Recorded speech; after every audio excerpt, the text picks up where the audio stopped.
Hello, my name is Dan Marek, and I'm Ruby's Director of Plant-Based Culinary and Development. I'll be your instructor today for our Plant-Based Valentine's Day live event. I have a 25-year background in plant-based cooking and have worked in that field for the past 15 years for companies like Whole Foods Market, nonprofits like Whole Kids Foundation, many culinary schools. I run my own vegan catering company, and I currently sit on the board for Slow Food in Austin, Texas. Today, we'll be talking about plant-based alternative dishes for Valentine's Day and how you can use them. Now, before we start our class, we do have a couple house cleaning items for you. On the right-hand top of your page, you'll see a dialog box that says Add Question Here. If you're inspired to ask a question or make a comment, type it in, and we'll make its way to the queue you'll see on the right-hand side of this page. You can also upvote questions by hitting the heart-shaped icon in the individual questions, and we'll answer ones with more votes a little bit sooner. So let's get started with our event. So Valentine's Day is a fun day that can be shared between couples, families, and friends. It's also a great day to show appreciation for someone by making a meal to share with them. Although times are a little bit different this year, you can still celebrate with close family. You can do it by dropping meals off for loved ones or creating like a restaurant-like setting in a home to create a lot of atmosphere. This can actually be a great way to feel like you've left home for an extravagant restaurant experience. But, not every single ingredient, you actually will know every single ingredient in your meal. And you can take credit for such a great food at the end of the meal too, which is wonderful. For some reason, when you actually Google Valentine's Day meals, steak with peppercorn sauce comes up at the top of the list.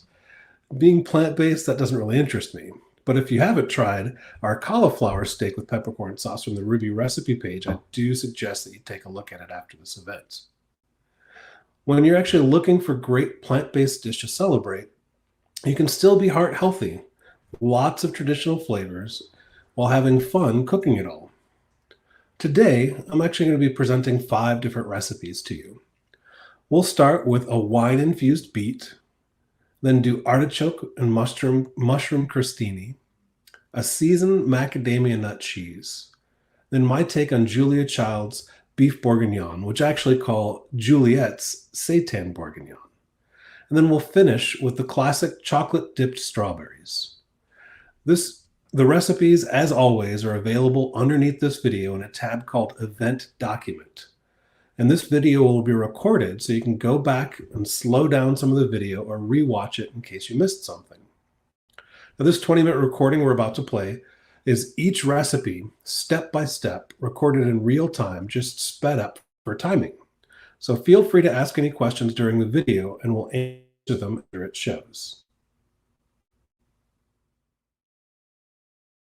We're going to start with our wine-infused beets. This is actually a very simple recipe that doesn't take a whole lot of time for setting up mise en place. We're going to start just by soaking our cashews overnight to make our cashew cream for later on. So make sure to plan a day ahead if you're doing this recipe. Now we're going to peel our beets. You want to cut the ends off of each side. I actually like to wear gloves while I'm doing this so I don't get my hands dyed red. You just want to go around the beet and make sure you get all the skin off of it and then put it aside. Now typically this recipe calls for 10 small beets. I couldn't find them when I was doing this, so I just went with some larger beets, which is okay. It just takes a little bit longer to cook. Now we have our mise en place set up. I'm going to put in just 1 teaspoon of champagne vinegar. We'll also put in about a 1/4 teaspoon of salt. Now you don't have to put all of this in if you don't want to. It wouldn't come out of my container so easy, but I could leave this out if you wanted to. Now next, we're going to put in a little bit of garlic, about a tablespoon minced. And then about a tablespoon of fresh thyme. You can use dried, but fresh really helps out the flavor for this. Now on top of this, we're going to put 2 cups of red wine. Now you can switch up the wine. Sometimes I'll use a Merlot. I'm using a Pinot for right now, and that works fine as long as it's a full-bodied wine. Now that we have those ingredients in, we're just going to add water just to barely cover the beets. Now you'll notice they'll float just a little bit, and that's okay.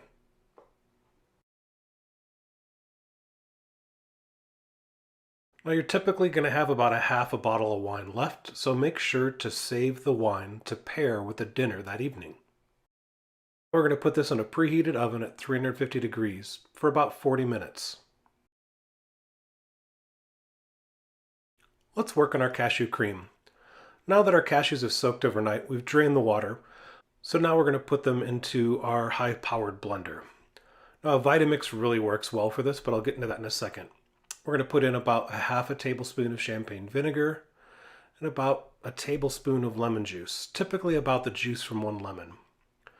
We'll also want to put in just a little bit of water to make sure that it blends up really well. I usually like just to add a little bit and see how it goes. Now I move the blender over here just a little bit once I get it going, because one of the important things about using a high-powered blender like a Vitamix is you're going to get this vortex that starts happening at the center of the blender like this. With things like cashews and nuts, sometimes it's really hard to get them smooth, so a Vitamix is a perfect tool to be able to do this. I've tried this with other blenders, and it typically heats up the motor so much that the blender stops working, and you need to let it cool down for an hour or two. So if you're not using a high-powered blender like a Vitamix, just know that you're going to have some time for a cool down for the blender. That means taking the top off and putting it in the refrigerator for it to cool down. Now that I've gotten this smooth, I can actually look at the texture here and see if I'm happy with it. Now I can see some of the cashews are stuck to the side a little bit, so I'm just going to scrape them down a little bit with a spatula. I might need to add a little bit more water, and so I'll start this again. Now when you do this process, make sure you start with the blender on a very low speed and you just gradually turn it up until you get this vortex that we see right here. This is actually a perfect example of what we're looking for, to be able to get that smooth, silky texture for that great cashew cream.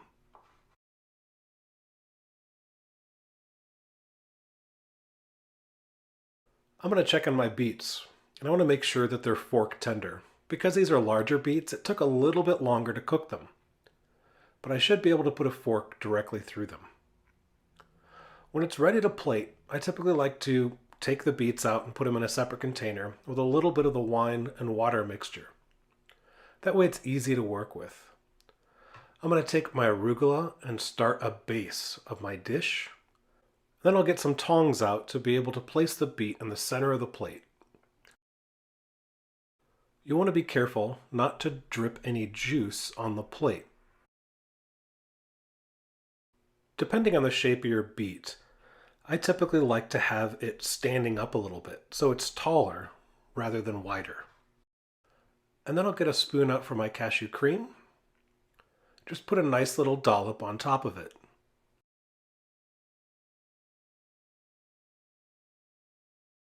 Next, I'll take some of the wine mixture and drizzle around the sides and over the top.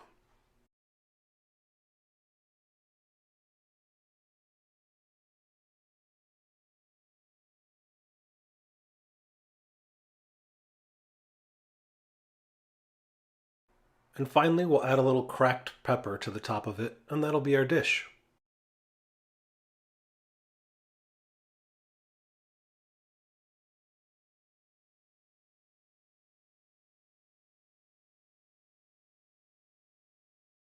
Next, we'll have the artichoke and mushroom crostini from the Ruby recipe book. Now, this is actually a really simple recipe. We're just going to start by putting 2 cups of artichokes into our food processor. And then we're going to add about ½ cup of pine nuts, the zest of 2 lemons, about ¼ teaspoon of salt. Then we're just going to pulse this about 5 to 6 times. We want this to be blended and chopped up, but not smooth. So the texture should look like this. Now you might notice this differs from the Ruby recipe a little bit. I'm not putting any oil in. Instead of the chives, I'm using these green onions, just about 3 tablespoons. I'm just going to put my mixture into my green onions and fold it in and use it for later.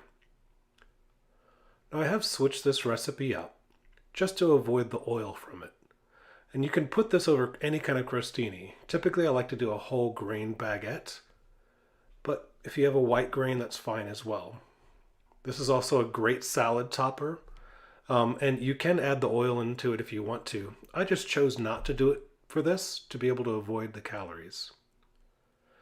Now we're going to start with our mushrooms. It's about 1.5 cups of wild mushrooms. Now these are just a mixed chef's selection I got from the grocery store, and I'm going to use our dry saute method, just deglazing with a little bit of water to be able to get a nice brown on the bottom of it. When that's done, I'm going to add the rest of my ingredients, the garlic, a little bit of black pepper just to taste, and then I'm going to add my artichoke mix to that, stir it around just to warm up a little bit. And that's it. Like I said, it's a very easy recipe. So we're just going to put this right over the top of our bread and serve it just like this.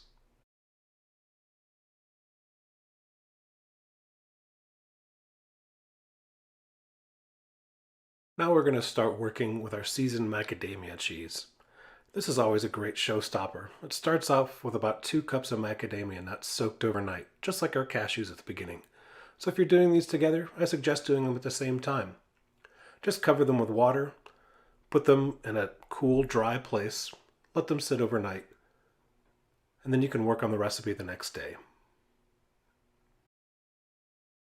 The next day, you can take them out, take the water out, put them into a blender, and add about 1 teaspoon of vegan probiotics. You can find these at most health grocery stores. They're usually in the refrigerated section of the health food department. We're going to put a little water in to blend, just like the cashew method. And again, when we put the top on, we want to look for that vortex in the center. Now you can see these have a little bit different consistency, so I'm having to scrape the sides a lot more and then continue to add water to them to be able to look for the texture that I'm looking for. That looks pretty good. So now I'm going to get a sieve and then some cheesecloth and put it over the top of a bowl. I'm going to take the mixture out of my Vitamix and put it into the center. As you can see, when I'm tightening this up, the liquid's already starting to come out, and that's what I want. I want to get as much liquid out of this as possible. So I'm actually going to put something over the top of it and let it sit for at least 12 hours to be able to squeeze some of that moisture out. I'm doing this outside of the refrigerator so that probiotic has a chance to be able to get that tanginess of the cheese that we're looking for. So just put a heavy object on top. I'm using pasta sauce here, which will work just fine. 12 hours later, take the weight off the top and open it up to be able to see what you have. At this point, you can add other herbs and spices to it as well, which I actually forgot to film for this, but you get the point. Now, when you open it up, it should kind of crack a little bit. You want to make sure that's pretty dried out. Next, we'll get some parchment paper out. You can also use a Silpat for this, or a sheet from a dehydrator.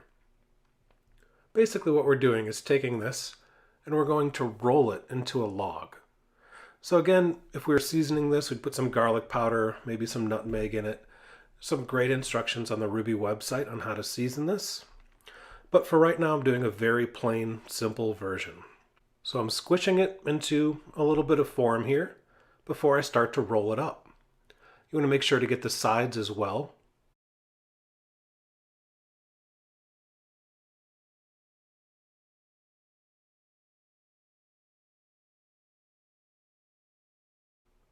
Now, a lot of students find this part a little bit difficult, but just have patience. Sometimes when you unroll, you'll see cracks in it like this.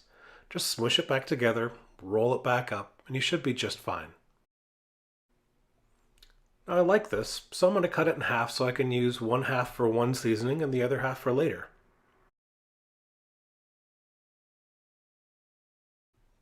Now I'm going to get out my herbs, which is what I want to use for this, which is about 1/2 cup of chives.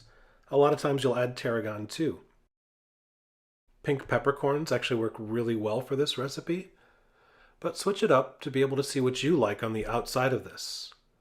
Now I'm going to take this and just roll it right through the herbs. I'm going to try to get as much of that pushed onto the outside. And again, don't forget the ends. You want to make sure it looks really nice from all angles. And that's basically it. Like I said, a very simple recipe. I could have refilmed this, but I did want to show you that sometimes you have to work with what you have, and that's just okay. So this is our seasoned macadamia nut cheese. I love to serve this with crackers or with a nice bread.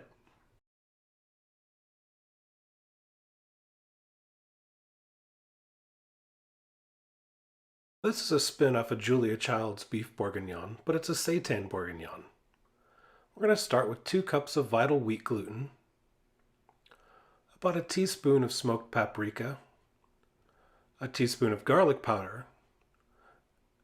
This is definitely a showstopper recipe, and I love to be able to show how people to do it, but you can also do it with just mushrooms if you'd like. Portabella mushrooms work really well for this recipe, so if you're not a big fan of vital wheat gluten or seitan, you can switch it. I'm adding my 2 tablespoons of soy sauce to about 1.25 cups of vegetable stock. I'm going to stir that slowly and then just add bits of it to my vital wheat gluten mix here. Now as I slowly mix it in here, it's starting to come together. And you'll see that I'll get it to a point where I can't really do much more with the spatula, and I'll have to switch to kneading it by hand. So when you knead it by hand, I usually like to be able to turn it inside out repeatedly. It works really well for seitan to be able to get that stretchiness and kind of stretch that gluten out. So you'll see, you'll start to get kind of a smoother texture on this.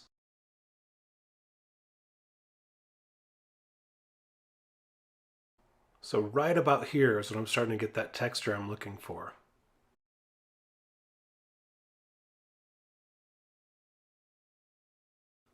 Next, I'll break it off into bite-sized pieces and then put them aside.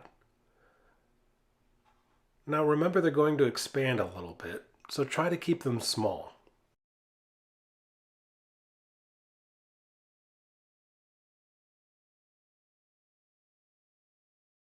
Now that we have our seitan in pieces, I'm going to set up my mise en place. I'm going to coat each piece of the seitan lightly in flour and put it into a pan that's on medium heat. I'm going to place them around the pan to make sure that they're not touching.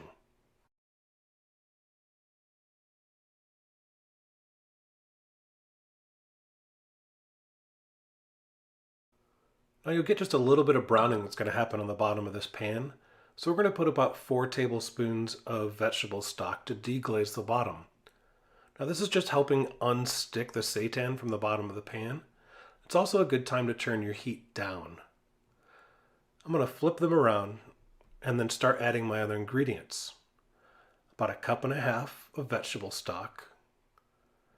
And then I'm going to put in some thyme. I actually use dried thyme here, works just fine. A little bit of tomato paste, about a teaspoon. You might want to blend that in just a little bit using your spatula. I'm using 1.5 cups of a full-bodied red wine.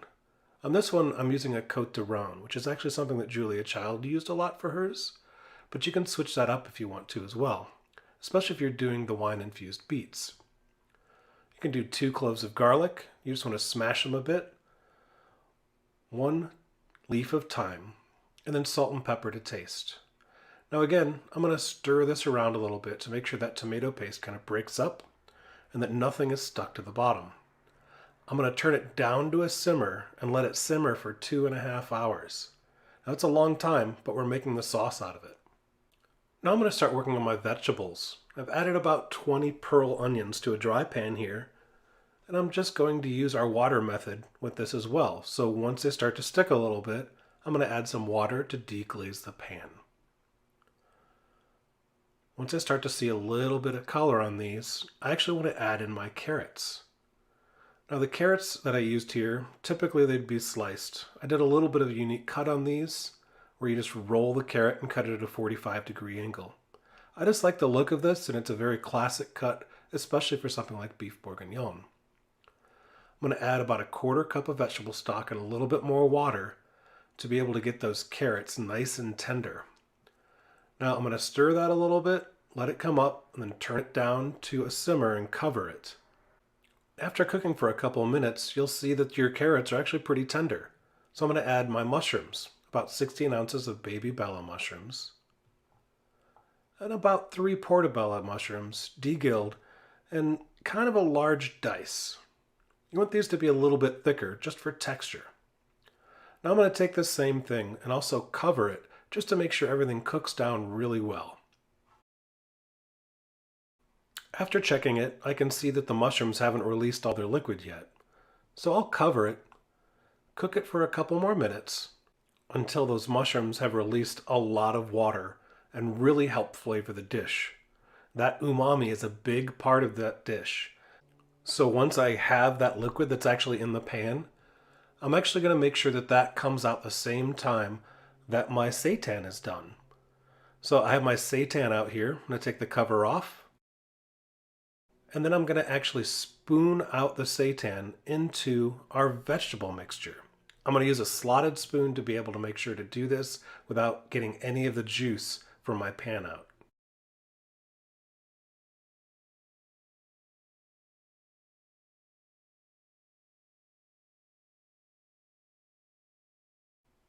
Now I'm just going to stir this a little bit to get it heated up. Then I'm just going to add a couple sprigs of dried thyme into this. Just about 3, just take the leaves off, give it a nice stir just for a little bit of fresh flavor. And then it's time for our plating. Now I just took some potatoes and cut them in half and then boiled them, put a couple sprigs of thyme in here, and then when they're done, that's actually what I'm using for my starch. You can also use a pasta or bread. Many traditional ways to be able to serve this dish. Now I'm going to add a little bit of my seitan mix to the top of this. And you want to make sure to get a lot of juice into this as well too. So try to get some stuff from the bottom of the pan of the vegetables as you go in. I'm going to put a couple more sprigs on top of this dish just for plating. And then the juice that's actually from the bourguignon right here, this is actually super flavorful.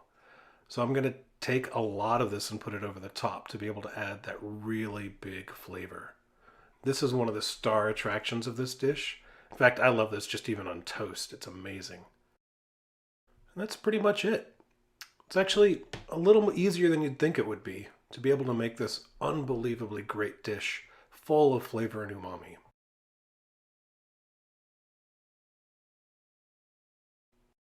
For a dessert dish, we're going to do chocolate-covered strawberries. We're going to start by getting a double boiler going. If you don't have one, you can just use a saucepan, put some water in it, and then a metal bowl on top. We're going to melt our coconut oil in this, just about a teaspoon. This actually helps when it refrigerates to help harden it up a little bit. And then our chocolate, about 8 ounces.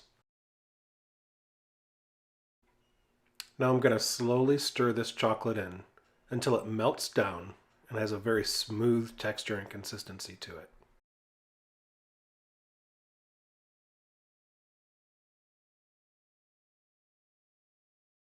Then I'm just going to take my strawberries and dip them in and do a little bit of a twist to make sure that I'm covering the entire outside of the strawberry.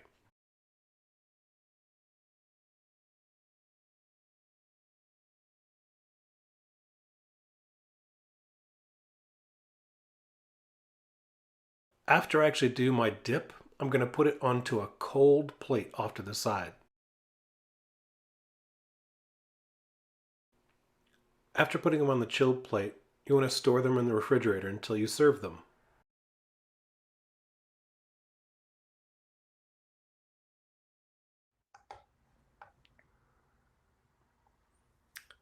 Well, I hope you enjoyed the video. So these recipes can, of course, be used on their own or combined to make a feast. But there are varieties of a lot of varieties that you can celebrate this holiday. Now, some other things you can do to some of these recipes, like the seitan bourguignon, if you'd rather do a portobello mushroom instead of the seitan, it works really, really well. Now, if you want to go with something a little bit different, you can also use some of these as a starter or a side as well. Um, Now, the dishes that I presented today are kind of like for a dinner meal or something like that, but I did notice that last week our partner Forks Over Knives also bundled some of their recipes on their website, which I think is right on their front page. It included a lot of plant-based breakfast items that you could start your day out with, like a wonderful French toast cup or their berry-licious overnight oats, which is something I make quite regularly actually for my family.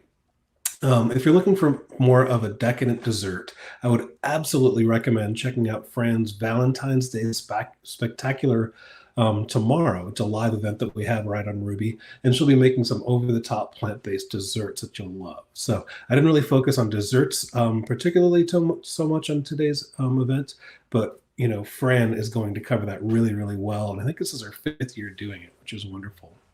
So with that, we're actually going to open it up to any questions you might have about plant-based cooking and holiday meals. So remember to type them in on the bar on the right-hand side, and we'll get to them shortly.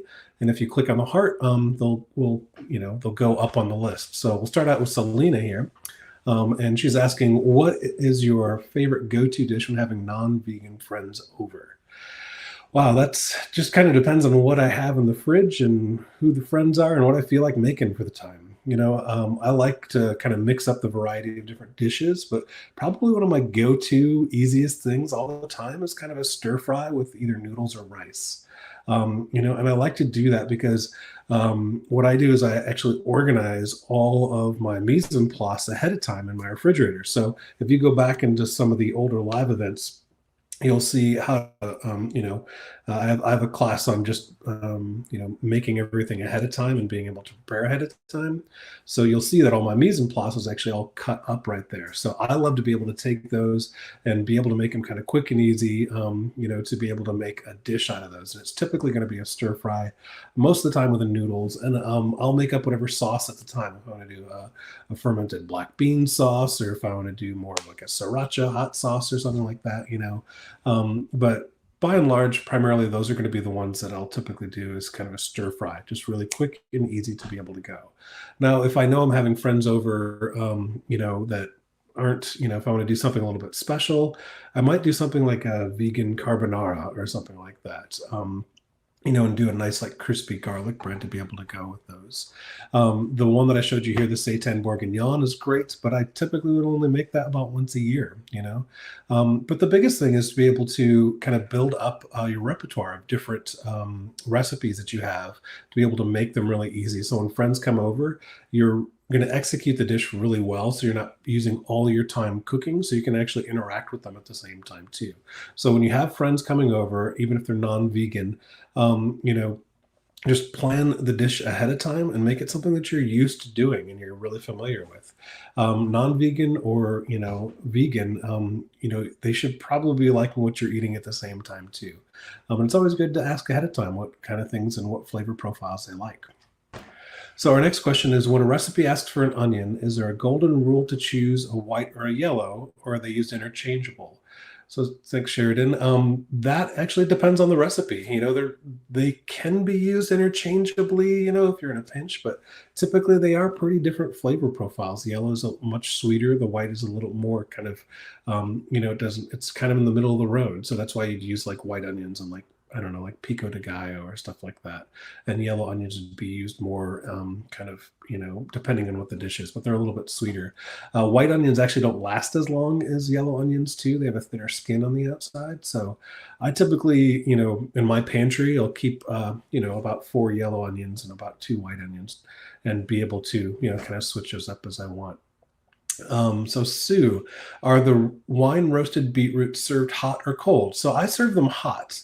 But you can serve them cold as well. So when, I had that little bowl next to it, what I did was I just transferred from my big baking dish into a smaller bowl just to be able to make it easier for the camera to be able to see, but those were hot going right into it. So I do typically serve them hot like that, but they actually are great cold too. In fact, the leftovers from that I sliced up and put up over a salad that was really tasty too. So using them cold totally works as well, but I do traditionally serve them hot over the arugula, and that sauce over the top is hot too. All right, so our next question, is there any suggestion on non-alcoholic drinks that would go well with a plant-based meal for people who don't drink? Yeah, so like if you're trying to keep in that kind of wine category, they have some really great sparkling juices that are actually really good. And that's actually something to think about too for some of the dishes that we're cooking today. Like the bourguignon is a wine-based dish, and the beet, is infused with that as well. But you can always switch it out a little bit. And in fact, you could use a non-sweetened grape juice, but you don't want to use as much as you would in the wine. So instead of using like the 2 cups of wine, you might use like 1 cup of the unsweetened grape juice, and then maybe like a quarter cup of a really nice vinegar to be able to go with that. And that'll help kind of offset those flavors. It's going to taste a little bit different than the wine would. But if you're trying to avoid the wine from that, that's a great possibility to be able to look at that. Now you can also, instead of just looking for the grape juice, some of the non-alcoholic things you could do, like what would be another one, like a tart cherry juice or a cranberry or pomegranate juice. Just make sure again that they're non-sweetened too. During January, I had a lot of family members that were doing a lot of non-alcoholic, months is what they called it, and a lot of different products up there that kind of, you know, round out some of those meals as well. So if you're looking to be able to, kind of have an alcohol kind of flavor or something that's a little bit different, you can look into those too. And, there are a bunch of those out there from like, I think there's like a sparkling hop tea. There's one called Kin Euphorics that I think, I had some friends try that they really liked as well. And then I think it was Rich Zero, which is like a whiskey, which is different, which makes like, some of the, I don't know, more of the like old fashions and stuff like that if you want to do those. But and then the other one was the Curious Elixirs, which has like about 6, I think, different kind of versions of non-alcoholic drinks that are basically all kinds of teas and berries and barks, all kinds of different things to be able to make a really big, robust flavor out of that. So depending on what you're eating, you can kind of, pair those up really well with any of those dishes. That works really well too. So does it matter the quality of the wine that we use in the beet recipe? Yes, it does. So cooking in any kind of wine, if you taste the wine and it doesn't really taste that great, just think that's what you're putting into your food. So it's probably not going to be that great. I'm not saying to go out and get like a, $50 bottle of wine or anything, but it's just something that you'd serve on the table is pretty much what I cook with as well. You are kind of cooking it down quite a bit, so it's concentrating that flavor. So, I think for both of these, I picked a bottle of wine that was like $15 or something like that, but it was definitely palatable. But I wouldn't go with like the $3 bottle of wine or something like that, unless that's your thing. If you really like those wines, that's great. But typically, I would serve, I would use whatever wine I'm going to be serving on the table as well. And that was part of the suggestion is if you, they make great pairings. So use the same wine that you're going to use with the beets, and then the other one that you're going to use with the beef bourguignon as well. So Kamal, please give suggestions for wine, garlic for the beets as you're allergic to it. Were the artichoke cans also substitute onion for the artichoke? So you can't have the wine or the garlic for the beets. So you can just take the garlic out of the beets. And again, a nice vinegar would go really, really well with these. Like you could do a champagne vinegar and all, but in a specialty store or like in Whole Foods or Wegmans, stuff like those, you can usually find really nice quality vinegars to be able to go with those. Some places will even let you taste them. So that's actually a good one to be able to do for those beets as well. The artichokes that I used in that were canned. I'm not getting them fresh right now here, so I did use cans as well.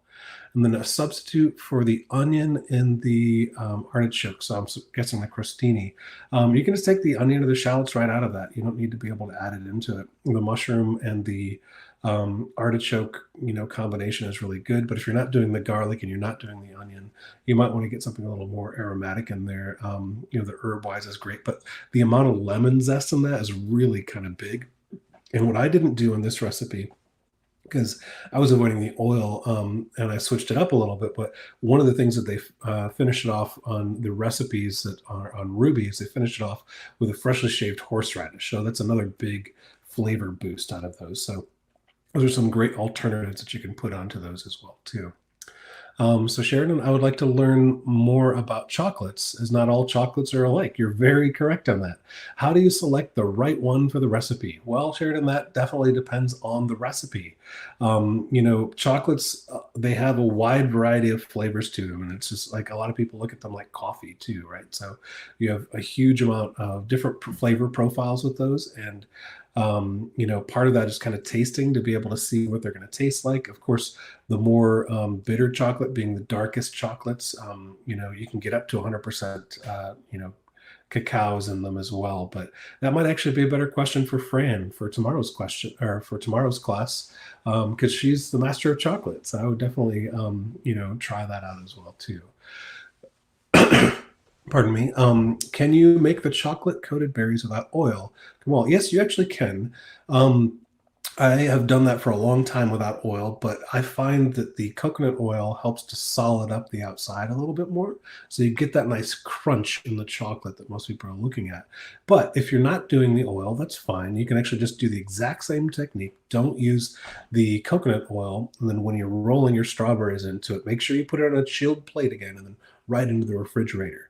Now, if you're not using the oil, you pretty much have to serve them directly out of the fridge because they will start melting immediately.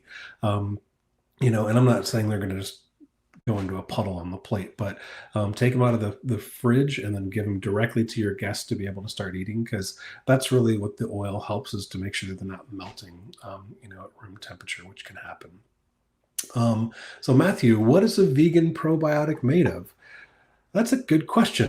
And, there are a lot of different probiotics out there to be able to help for gut biome. And, you know, they're typically out of like fungi and microorganisms, but it really depends on the vegan probiotic that you're using.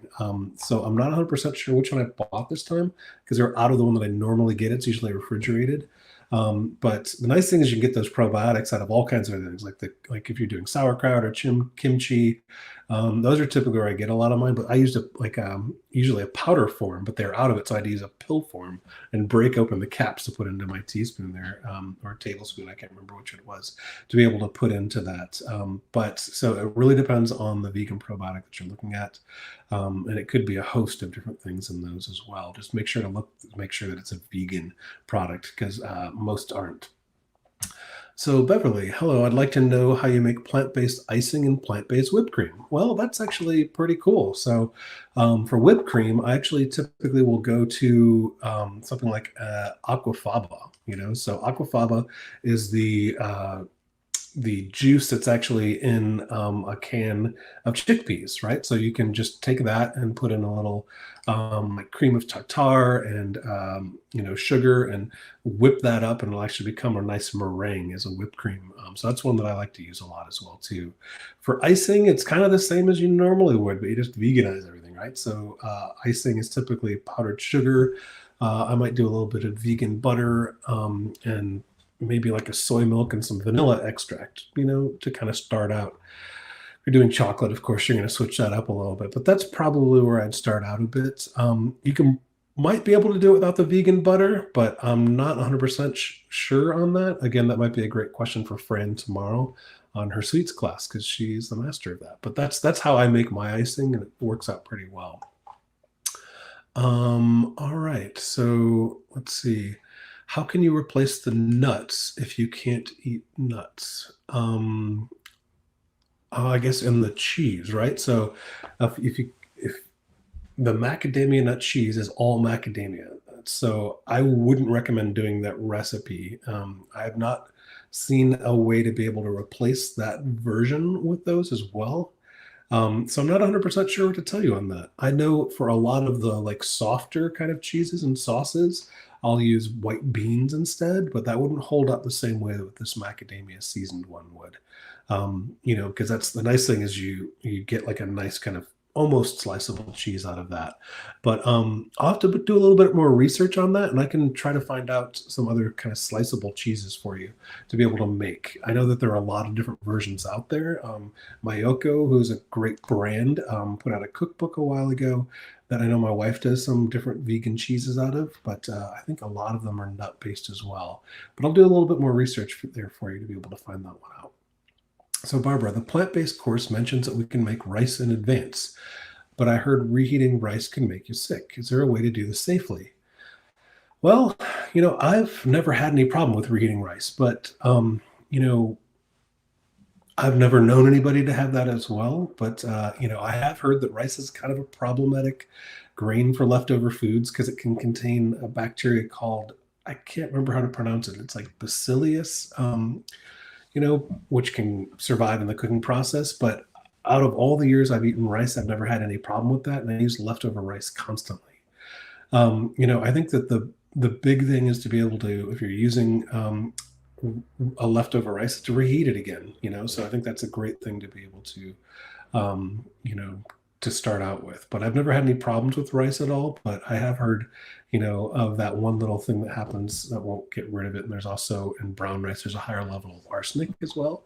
But again, I've never had any problems with that. But use your own discretion on those.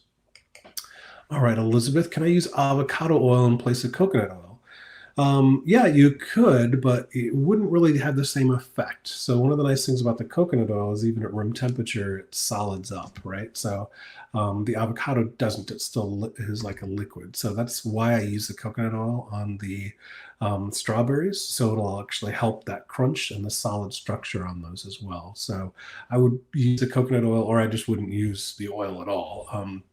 I try to do a lot of no oil cooking, and if you don't need the oil in the strawberries, then I wouldn't add it in there. And the coconut oil is just for the structure of it as well. Will frozen pearl onions work well in this recipe, or do we need fresh? Lori, that's a great question. I used frozen for this recipe. You couldn't tell, could you? But yeah, I actually used frozen because I can't get fresh ones right now. Either all the chefs are buying them up at the markets, or but I couldn't get them, so I used frozen, and it worked quite well. The thing is, you want to remember to bring them up to temperature slowly or thaw them. I think I thawed mine for a while beforehand because they were kind of all just in a big, huge bunch. So frozen works super great with it, and that's exactly what I used. And even at the end, it had a nice texture on it too. So is there a substitute for the vital wheat gluten that would work for seitan? If you're trying to avoid the gluten, seitan typically is made out of vital wheat gluten, but there are some other recipes I've seen with like a chickpea flour base and stuff like that, to be able to avoid the gluten. But I've personally only done it with vital wheat gluten. Now, that recipe for the Juliette's bourguignon goes really well with portabella mushrooms. So if you want to avoid the gluten altogether, or just the flours altogether, I would definitely go with the portabella mushroom.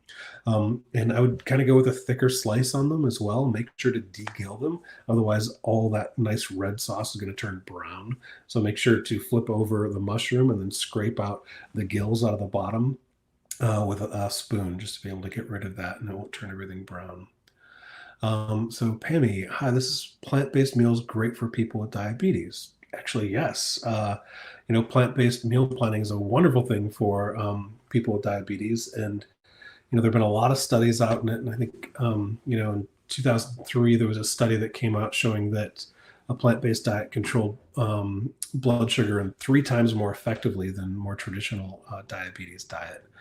If you want to find out more about that, I know Dr. Neil Bernard did a wonderful TED Talk on diabetes and plant-based diets. It was really good. So Pammy, I would definitely Google that. Dr. Neil Bernard and diabetes should be able to come up right away with that TED Talk. And it's a great lecture. I would definitely recommend it for anybody that is dealing with diabetes and thinking about going towards a plant-based diet, because it can really help to change your life. Raj, I need suggestions for easy to make desserts that I can make with my teenagers. Could you help?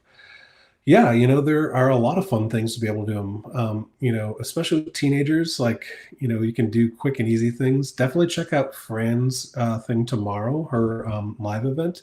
And she has a great class that you definitely want to check out, for plant-based desserts. But if you're just doing kind of quick and easy things, I loved the avocado mousse. It's a chocolate mousse, basically, which is sweetened with dates. You make a date paste. So just, take dates, cover them with a little bit of water, blend them up, put in avocado, some cacao, maybe a little bit of vanilla. If you want a little bit of salt, I typically don't do that too often, but the salt in there, I just avoid it.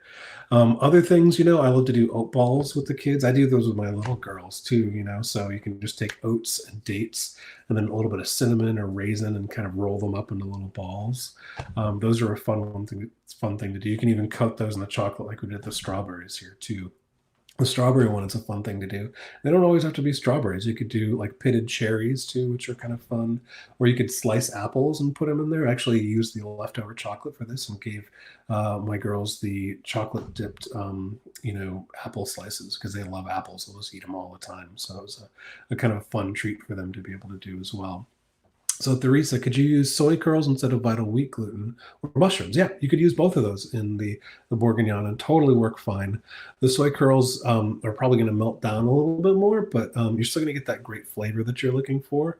And I honestly do. I love the portobello mushroom version just as much as I like the vital wheat gluten, if not a little bit more. But I did do the vital wheat gluten for this version just because it's so decadent and over the top. And when you look at it, it looks so similar. So, but yeah, either one of those could work really, really well too. Sharon, do you recommend working with cast iron pans? Yeah, I definitely do. In fact, I have my great great grandmother's like old cast iron pan that I use, and then I have a plethora of other ones that I use too. But it kind of depends on what I'm doing. I use nonstick for the majority of the stuff I do, but if I want a nice sear on something, I'm typically going to use a cast iron. Or if I'll also use a steel pan, like an all-clad pan or something like that too. If I'm using a non-stick, I usually just use like a non-stick pan that I'm going to get from any restaurant supply store. And if I ever see a scrape on it, I get rid of it just to make sure that I'm not ingesting any of those chemicals. But yeah, you can't go wrong with a pan like that if you're looking for, the old school pan like that. So let's see. Simon, there's a noticeable difference between white vinegar and champagne vinegar. Are both interchangeable? Thank you.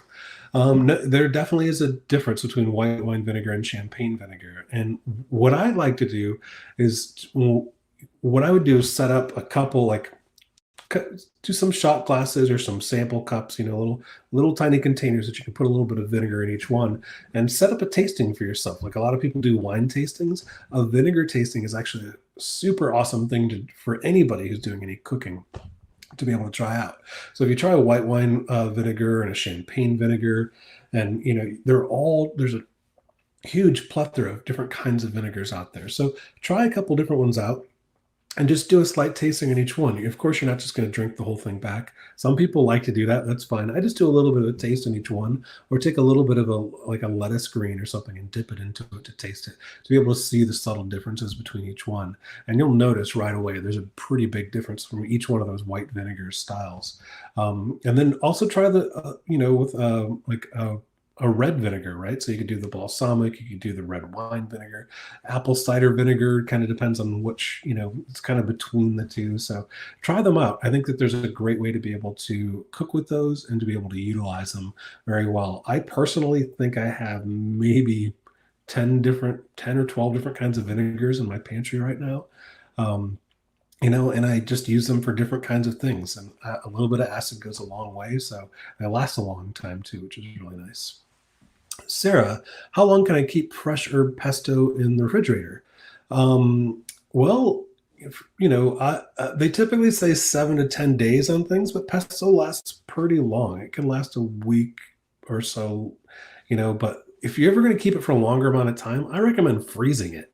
It freezes really, really, really well. So I typically will freeze pesto in ice cubes, and put them in the freezer, and then I can use them as I want them to be able to take them out. So it's a super easy thing to be able to have those ice cubes, pop them out, and I put them in like a baggie in the freezer. So if I need a quick sauce or something, I can just throw them right into the pan, and it works really, really well with those two. Can you sub another nut instead of the pine nuts so they're so expensive? Yes, you definitely can. Walnuts is actually a great comparable one for that. And what I would do with the walnuts is just toast them a little bit, right? So just take them dry and then put them into a dry pan, and just toast them a little bit. So on kind of a high medium heat. And you'll notice a difference on the flavor profile if you toast those a little bit beforehand. So that's a great thing to be able to do those too. Maria, can I use a Cuisinart food processor? Yeah, you can use any brand food processor you'd like. I think you're talking about for the artichoke mix, and that's fine. Just kind of pulse kind of quickly on it. You don't want to just hit the button and let it blend into like a soup. So a Cuisinart food processor would be fine for that. It does have the pulse version on it. If it doesn't, you might just have to hit the stop and start at the same time to be able to make those too. Sarah, this is great. Where do we find the recipes from today? Thanks so much. So right under this video, you'll see a little picture of me on the left, and then there's a little tab that says event document underneath that video right there. So you can just click right on that event document and it'll open up all the recipes for that. And you'll find some of them are actually off of the recipes for Ruby's, and then some of them, are some of my recipes like the Juliette's Bourguignon and the beet, Merlot beet recipe is one that I've had for a long time. So check those out. Definitely try them. If you can always post them on the Ruby Facebook page or any of our social too, or just tag them and we'll be happy to put them up there. So the crostini looks amazing. I will try that for sure. Thanks. How do you know if pine nuts are fresh? Sometimes the ones I buy taste off. So Kelly, yep, thank you on that. I freeze my pine nuts literally the second I get them home. So that's actually typically the best way that I know to be able to keep the flavor into them is I'll typically get them in a bag and then I'll put them in another bag and then put them in the freezer to make sure that they stay as fresh as possible, because I too have gotten them that taste off, and when they taste off, it just ruins the dish. Like especially if you're doing like a pine nut parmesan.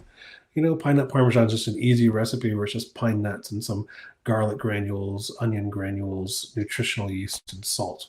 So if you blend that up and you have pine nuts that are old, it's not going to taste good. And that's such an awesome dish to be able to put over things. So yeah, freezing your pine nuts is definitely the best way that I would go with those two. All right, so Barbara, if you happen to have large beets, should the temperature of the oven be adjusted as well, or just the cooking time? I actually just did it for the cooking time. I just had to do it a little bit longer for those. The temperature, I didn't want the sauce to reduce too much, so it would be down, and the beets would kind of be because they're floating in there a little bit. So I didn't want them to be not floating and just stuck in one position. I did find that I had to kind of turn them a little bit because one side was getting a little crispy, if you will, on one side. So, a little bit longer time works out great for those two. Linda, can you use rice vinegar instead of champagne vinegar for the beets? Yeah, you could. I like the champagne vinegar as a little bit more sweetness, but rice vinegar is also very subtle. So that would work very well with it too. So if you don't have champagne vinegar, the rice vinegar would work just fine. So thanks for that. Oh, here's another one from Linda. Can I use a dough hook from the KitchenAid for the seitan? Yes, you can. Now, I have used the dough hook and on the KitchenAid for seitan, but what I find is it gets a little more dense because you're working that gluten so much. I get it, twisting it like that constantly definitely is hard on the hands. So if you have a problem with your hands at all, definitely do the dough hook. It'll totally work. What you want to do after you get it out though, the dough hook, is be able to flip it back in and like that to be able to get that same kind of texture we're looking for as well too. So it's a great, it's a great alternative for it. So Raj, are ceramic pots and pans to be treated the same as non-stick? Yeah, to the most part. For non-stick, I guess I've always had that problem. I've always had the worry about the non-stick stuff coming off and getting in my food, and you don't really know what that is. I've never known that to happen as much with ceramic pots, So the non-stick ones, like I said, if I typically get a scratch in the bottom of a pan, like I'm always using like wood utensils or, if I'm using nonstick, I'll use plastic. But if I'm using other ones, that aren't nonstick, or like if it's a steel pan, I'll actually use like a metal, instead. So, if it's nonstick and I get the scratch on it, I would get rid of it with the ceramic pot. I wouldn't, the ceramic has a different kind of a texture to it, and it's just, but I might be wrong on that, but I've always treated them, a little bit differently. All right, Barbara, I'd like to buy an immersion blender that has a whisk attachment for whipping aquafaba. Great. How powerful would the motor have to get a good meringue texture? So you'll see that most of the immersion blenders pretty much have the same size motor. I mean, you can get the professional Hobart ones or stuff like that, but a standard like KitchenAid like immersion blender and that kind of style, that whisk attachment will be just fine for whisking your aquafaba. I've done it by hand and it takes forever. and your arm gets tired. It's like risotto arm, right? But any of those immersion blenders should be just fine for whipping an aquafaba to be able to get that meringue for it. You can also use the KitchenAid, mixer if you have one of those too. All right, Kathy, I cook a large batch of rice and then spread it on parchment paper on sheet pans and freeze it. Once frozen, I put it in a Ziploc bag and keep it in the freezer. Then you can take it out when you want to and microwave it for about 3 minutes. Yeah, Kathy, that's perfect. That's actually a great way to be able to use rice. If you are freezing rice, you typically do want to put it in a sheet pan, so something flat. So when you take it out, it's easy to crumble apart into the individual grains, because if you just put it into like a large container, it's going to come out in the exact shape of that container. Right. So that way, and this way, using it in parchment paper and putting on a sheet pan, you can still crumble it apart, put it back into a bag and put it in the freezer, and then you can just take out as much as you want of that rice instead of having to cook the whole huge block or waiting for it to thaw. So yeah, Kathy, great tip. That's the way to be able to freeze rice if you're going to be able to do it as well. Raj, will the talk video be available for us later along with the recipe event document? Yeah, we record all of these events, so they will be put up on the website soon. I don't have an exact date for it, but we always record them, so just take a look out for them and make sure to check out some of the past events too. There's a lot of fun things on there, and don't forget about Fran's event tomorrow on her Valentine's Day event, because she has a great one coming up. I can't wait for it.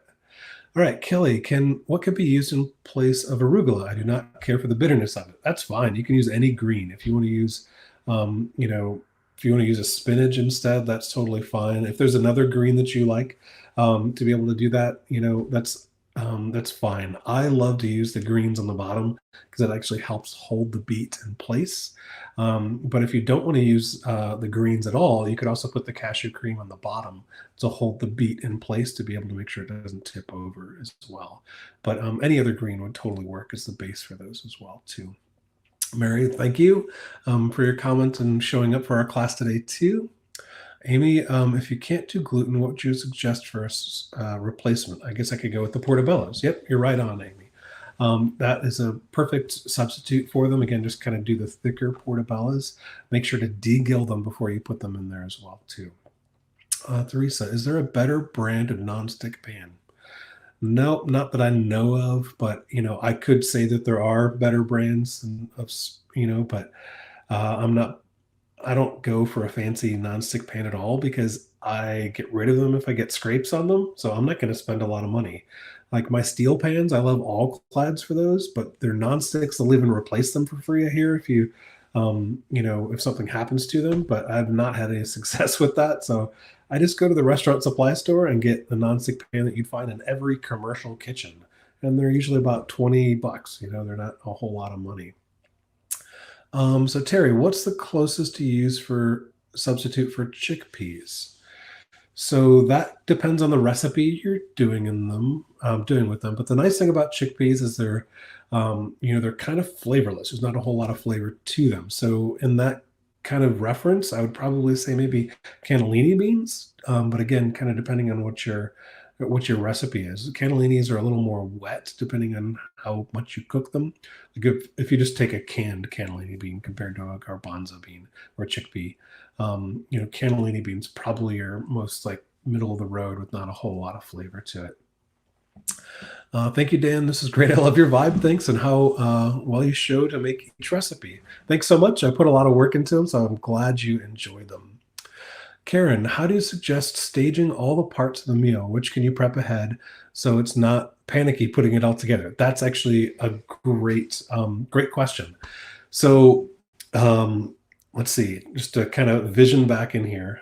You can have the beets cooking basically as you go, and you can set up your mise en place, and you can put your cashew cream in the fridge. You can make that ahead of time. You can also make your macadamia nut cheese ahead of time, so you can put that in the fridge as well. Now your crostini, you can bake that kind of like last minute. The bourguignon actually holds pretty darn well, so you can cook that ahead of time and just plate it at the last second. Same with the topping for the crostini works really well, and the strawberries would hold well. So a lot of this stuff you can actually make ahead of time. If you know to be able to hold things, so your beef or your Juliet seitan bourguignon or your portobello bourguignon can hold well in the oven at a lower temperature, along with your beets. Especially if you're keeping the beets and those juices, you can keep those ahead of time really, really easy. So make as much as you can ahead of time, and at that last minute, the plating is part of the thing that's really going to take some time. But you can also have a friend help you. So if you're having somebody over for this, it's a great way to do that. I love in the order that we showed today, but you could switch it up and do the crostini ahead of time. And put those out so you can plate like the beet as you're going, depending on how many people you're making it for. Um, and do the cheese kind of out at the same time too, because those are great appetizers to kind of keep people occupied while you're plating both the beets and the bourguignon as well too. So, and the bourguignon, doesn't have to be super fancy, to be able to plate that dish. You're basically spooning things onto it, and the sauce over the top is really the thing that I always tell people to kind of make a lot of that sauce because it's so good. I say you could eat it on Cheerios if you wanted to, but yeah, so that's probably what I would do, is make as much as you could ahead of time, and that would actually work the best. So you're only plating two of the dishes at the end. Lisa, are all mushrooms vegan? Yeah, I believe they are. I've not known any mushrooms that aren't vegan. But yeah, Barbara, thank you, Dan. Great recipes, thanks. And Kathy, wonderful. So, and Lori, thank you guys for tuning in today. Had a great class, and don't forget to tune into Fran's class tomorrow as a continuation to be able to see all of her amazing desserts. They're super great. If you haven't checked out Fran's classes as well, you should definitely do one of those, but her live event tomorrow is going to be wonderful. So thank you so much for joining us for our plant-based Valentine's Day event. I hope you enjoy the recipes. Bon appetit.